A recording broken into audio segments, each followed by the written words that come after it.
Hey everyone, you're listening to Code Switch from NPR. I'm B.A. Parker. And I'm Gene Demby. Okay, Parker, Mm. I think you especially will appreciate this episode because you are a baseball girly. You grew up going to Orioles games all the time. You still do when you're back in Baltimore. That's true. I am a baseball girly. We love the Orioles. They're doing okay. I don't know if people know this, but you threw out the first pitch at an Orioles game last year, which is bananas. Birdland, please join us in giving a warm Oriole Park welcome to Baltimore's own B.A. Parker. I did. It was, greatest moment of my life next to being born. But also, the most terrifying to, stand. Oh, of course. I mean, to stand in front of a stadium and living your dream and, I can't even talk about how happy I was. I made it across home plate. That's all that matters. That's all that matters. Okay, so have you heard of the Savannah Bananas? Yes, I have. I see them on my Instagram all the time. Okay.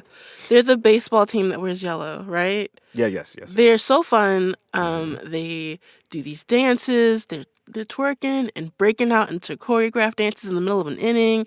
They're also singing. I mean, they're putting on a whole show. Yeah, they doing backflip catches, wearing stilts when they throw pitches, you know what I'm saying? Stuff like that.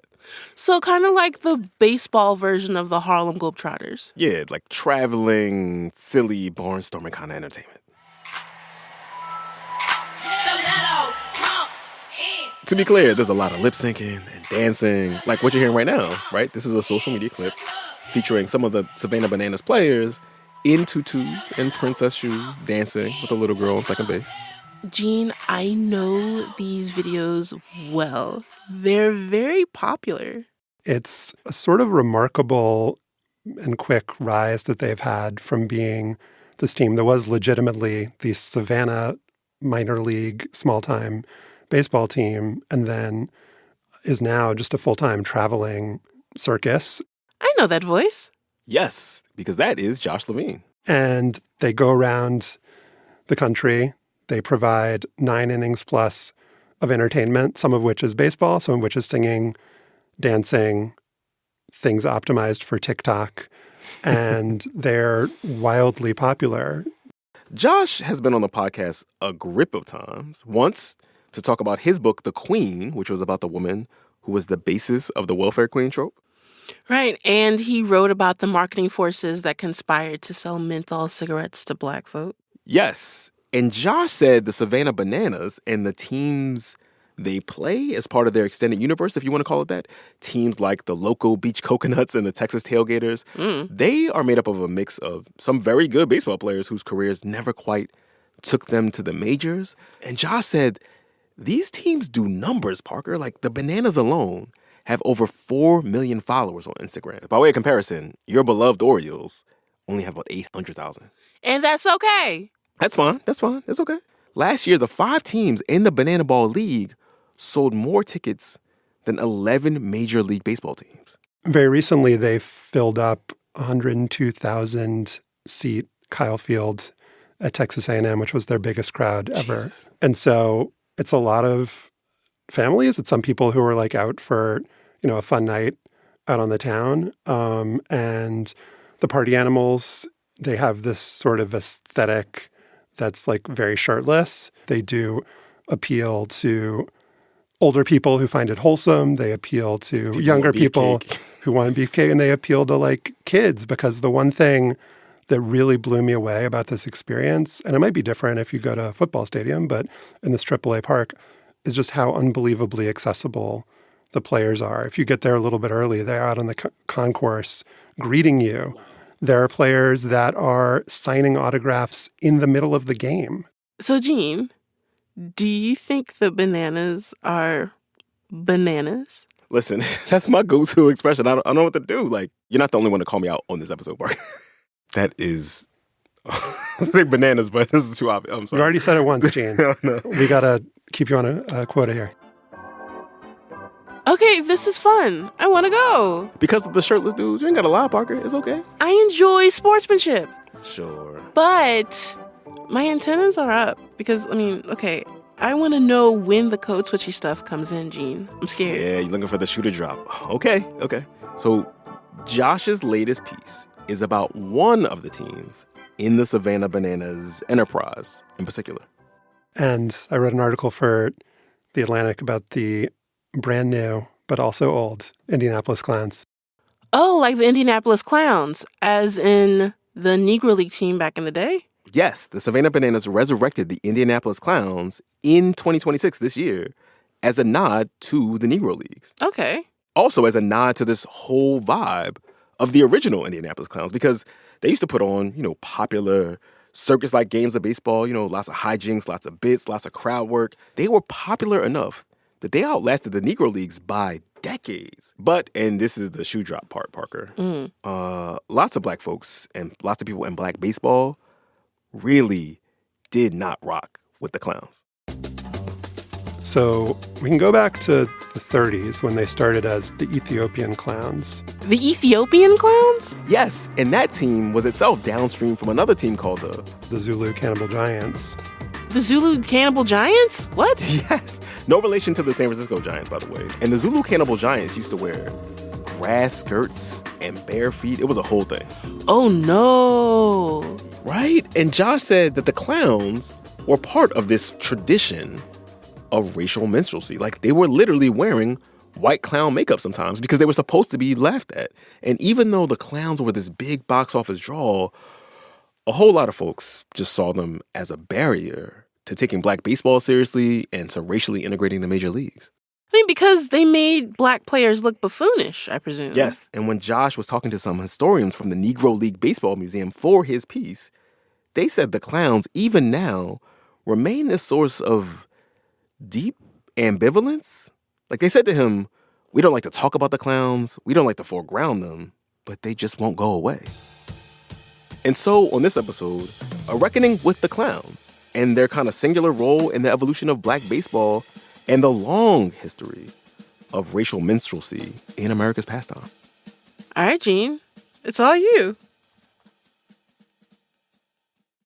This message comes from Indeed. For small businesses, the right hire can make or break success. Relying on hope that the right candidates see a job posting isn't an effective growth strategy. Instead, match with candidates who check all your boxes. Less stress, less time, more results now with Indeed Sponsored Jobs. Receive a $75 sponsored job credit to help get your job the premium status it deserves at Indeed.com/podcast. Terms and conditions apply. Hiring? Do it the right way with Indeed. This message comes from Mint Mobile. If you're tired of spending hundreds on big wireless bills, bogus fees, and free perks, Mint Mobile is for you. Shop plans at mintmobile.com/switch. Taxes and fees extra. See Mint Mobile for details. This message comes from Ballantine Books, publisher of Project Hail Mary by Andy Weir. In this sci-fi thriller, a lone astronaut must save the Earth from disaster. Project Hail Mary by Andy Weir is available now. This message comes from Jerry. Are you tired of your car insurance rate going up, even with a clean driving record? That's why there's Jerry, your proactive insurance assistant. Jerry compares rates side by side from over 50 top insurers and helps you switch with ease. Jerry even tracks market rates and alerts you when it's best to shop. No spam calls, no hidden fees. Drivers who save with Jerry could save over $1,300 a year. Switch with confidence. Download the Jerry app or visit jerry.ai/NPR today. Josh Levine wrote a piece in The Atlantic recently about the brand new, but also mad old Indianapolis Clowns baseball team and that team's, let's say, tricky history. So yeah, we can go back to the 1930s when they started off as the Ethiopian Clowns, and the players painted their faces. The players like clowns, and they played under faux African names. There was a player who was listed in the box score as Tarzan. Oh my God! And they were sort of widely reviled in some circles of Black America. They were also popular in some circles of Black America and in white America, but they were a big box office draw. And what they would do in these games is play baseball and do comedy routines that were minstrelsy or minstrel adjacent, if you want to. On the same block Yeah. as minstrelsy, yeah. Yes, they received mail and the same block. So there was a guy named Richard King who went by King Tut, who was their sort of main comedian, and he would emerge from the dugout looking like an escaped prisoner. He would play a game of craps, like he would play dice on the field. There was a routine that he would do with his main comedy partner, Ralph Bell, who went by Spec Bebop, where they would Spec Bebop, where they would do a dentist routine that would involve kernels of corn and a lit firecracker, where the firecracker was dropped. And there were efforts made by other Negro League teams. This was in, early 40s, to prohibit their clubs from playing against the Clowns. Because they thought these guys were like making black baseball look bad, or black people look bad. There were a sort of constellation of reasons. That was definitely one of the reasons that the image that the Clowns were projecting was not an image that black owners, black teams, other black players wanted for black baseball.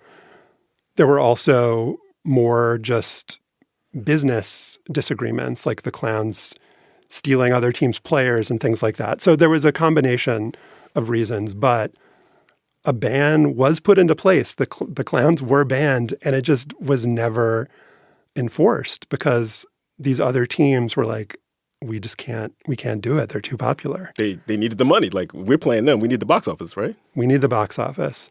And so they were eventually allowed into the Negro American League under the stipulation that they would no longer be known as the Ethiopian Clowns and that the players would no longer wear face paint.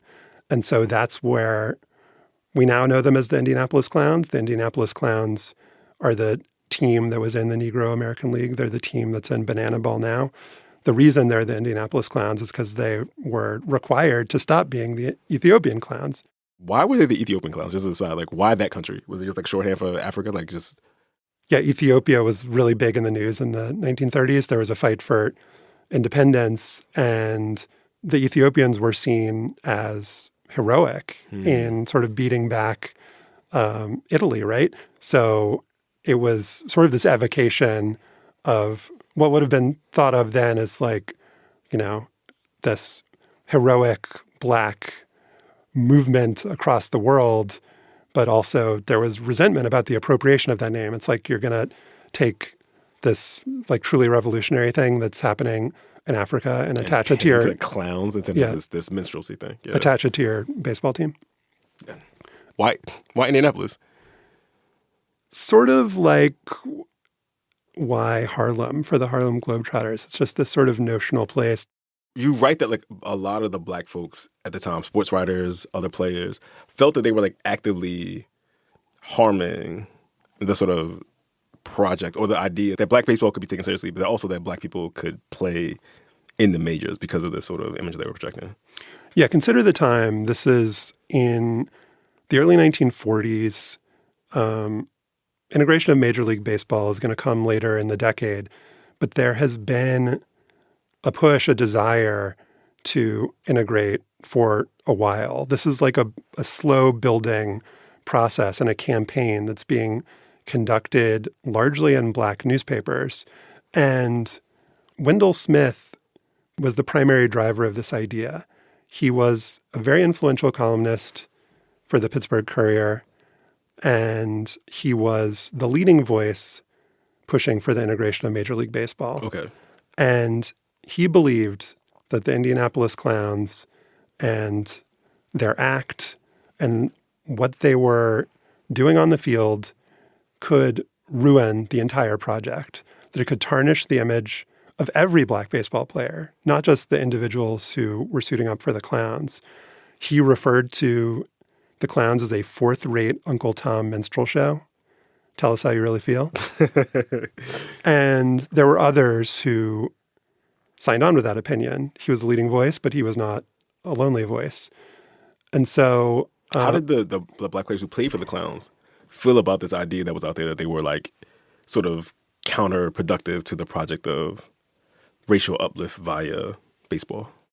You have to consider the economic choices that players were forced into at the time, that Right. this was a job and they needed a job, and this was the job that they could get and the job that they did. And they, the vast majority of players on the Clowns were not clowns. Like, they had a couple of guys, and it changed over time, the sort of ratio of comedy to baseball. But for the majority of time, it was a couple of people were dedicated comedians and the rest were baseball players.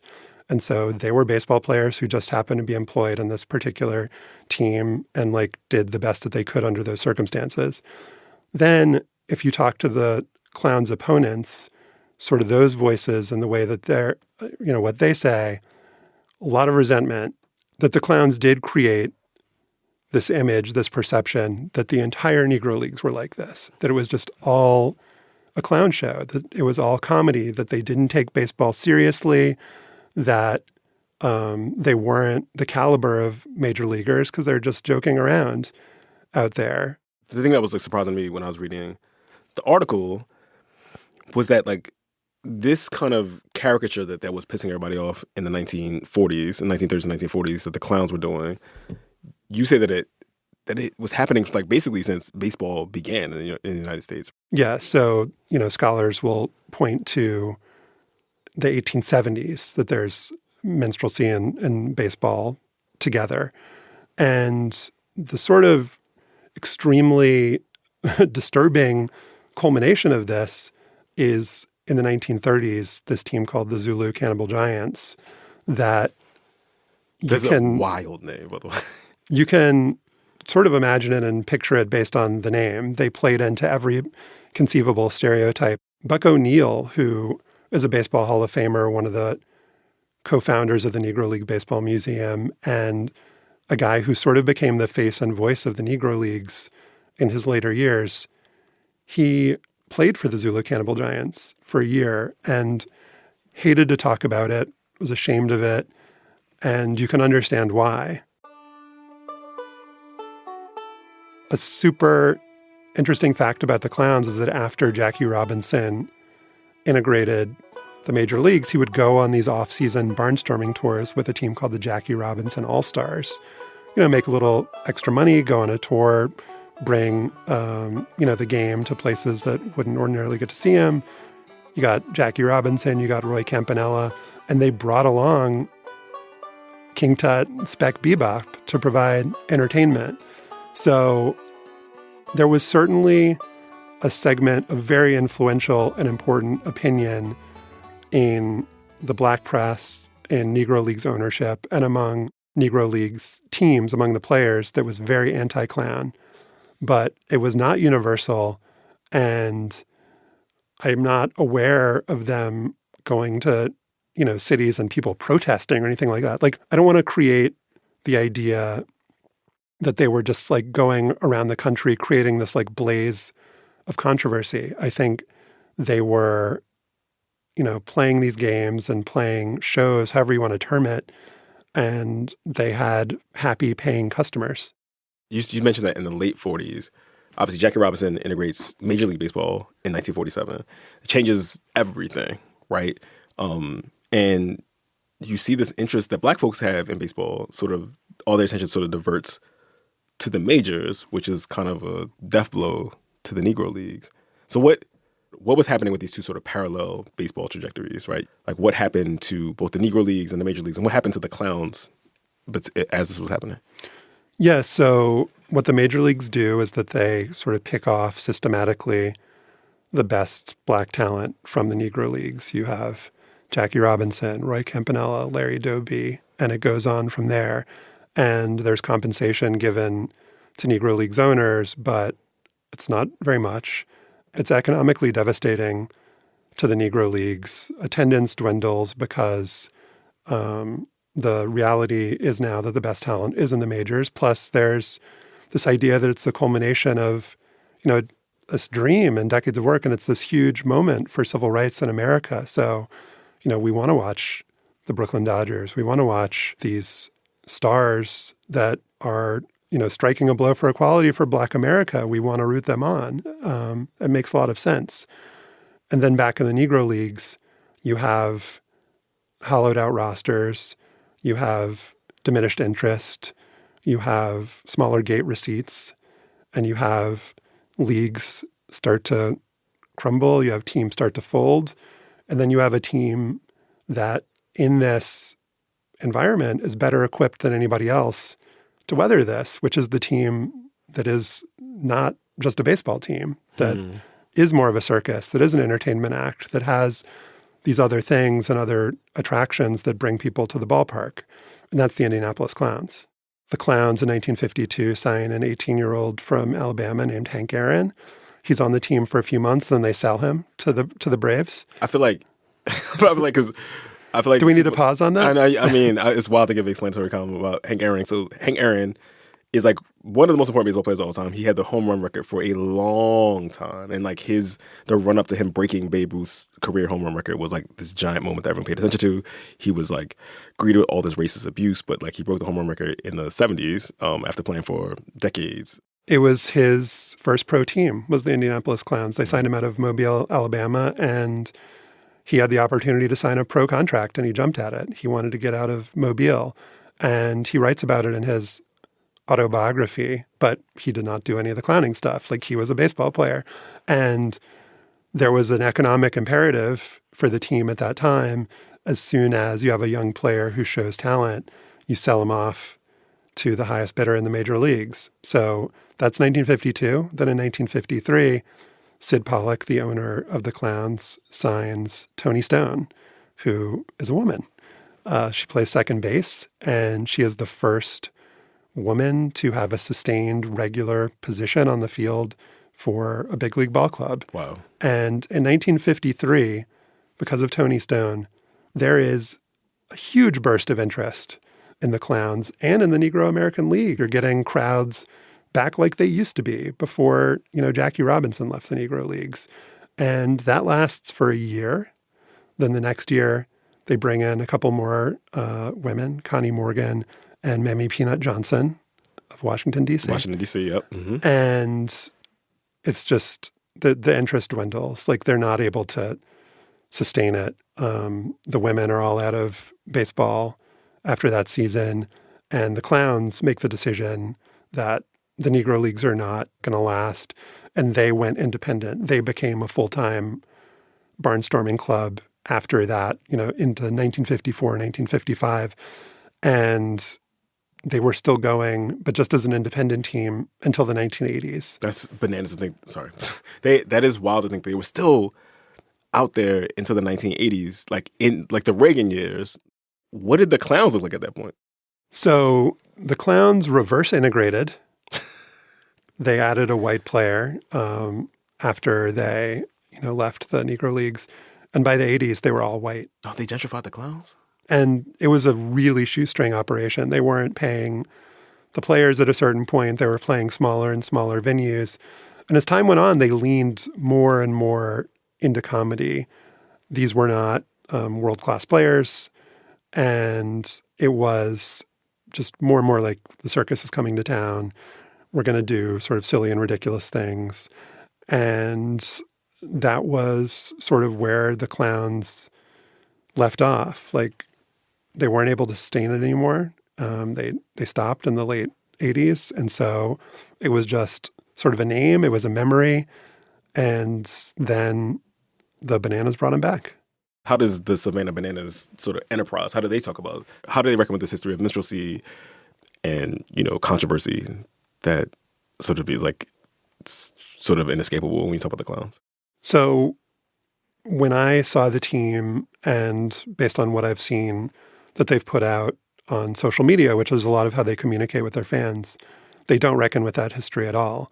They lean in heavily to the history of the Clowns, but it's a very particular version of the history that I would say is a kind of Disneyfied version, or it's like, what you might learn in elementary school about civil rights heroes, but not about what they were struggling against.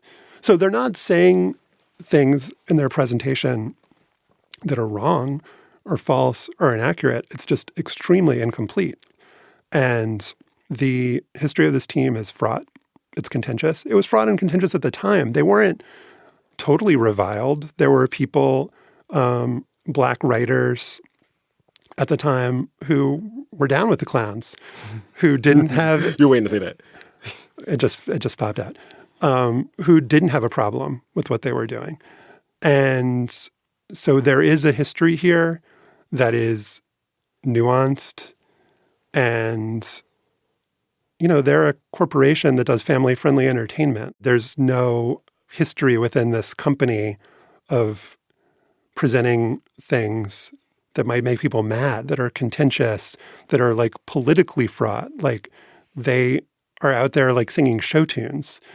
So this is not the venue, or has never been the venue, to tell a story about, the bad things about America, or to tell a story about when America was not at its best, or when people were put in really, terrible, untenable position to like make a choice about, should I be in this team or not have a job maybe. So it's more a sin of omission, I would say. Sins of omission are pretty common, it seems, when it comes to clown history. Like, Parker, have you ever heard of the 1970s movie, The Bingo Long Traveling All-Stars and Motor King? Oh my gosh, Gene? Okay, I just watched this recently. You serious? That's crazy. Yeah, it's a wild cast. It's Billy D. Williams, James Earl Jones, and Richard Pryor. It's about a Negro League team in the 1930s that is traveling around the country, just like womanizing and doing clown stuff on the field. Okay. And a lot of the movie is Richard Pryor trying to get around like segregation laws by pretending to be Cuban and Native American. No more this Charlie Snow stuff. From now on, I'm going to be known as Carlos Navarra, el Rey Atlético del Mundo. I'm going to break into the majors as a Cuban. Ah, what a time. Anyway, like that movie, which I didn't know about, but Josh said that movie is loosely based on the Indianapolis Clowns. And, it's a feel-good story for the most part. Like, it made a bunch of money. It was well-received by critics. And it mostly, though, apparently skirted a lot of the thorny stuff about the way the clowns, or, the version of the clowns in the movie, pissed people off with their hijinks. Like, that they were a very sort of lightning rod kind of team. That's par for the course, though. Not to mix sports metaphors, but you get the sunny version of history. Right. And Josh said that when it came out in the 1970s, a lot of the surviving Negro Leaguers were really not happy with it because the clowns remained like such a sore subject for them. And so this conversation about the clowns that we're having today is one that's been relitigated and revisited over and over the decades. Or, as Josh put it, every generation in America apparently gets a new version of the clown.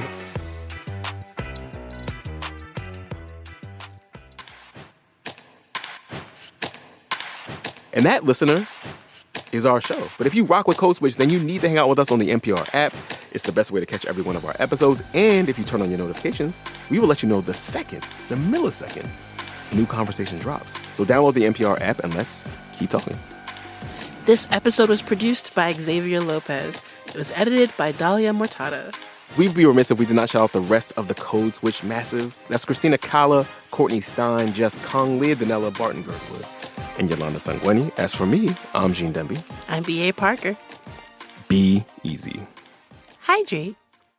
This message comes from Mint Mobile. If you're tired of spending hundreds on big wireless bills, bogus fees, and free perks, Mint Mobile is for you. Shop plans at mintmobile.com/switch. Taxes and fees extra. See Mint Mobile for details.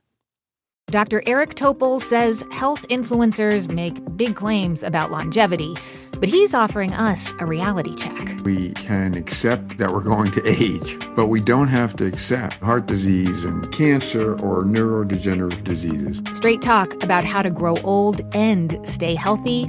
That's on the TED Radio Hour podcast. Listen on the NPR app or wherever you get your podcasts.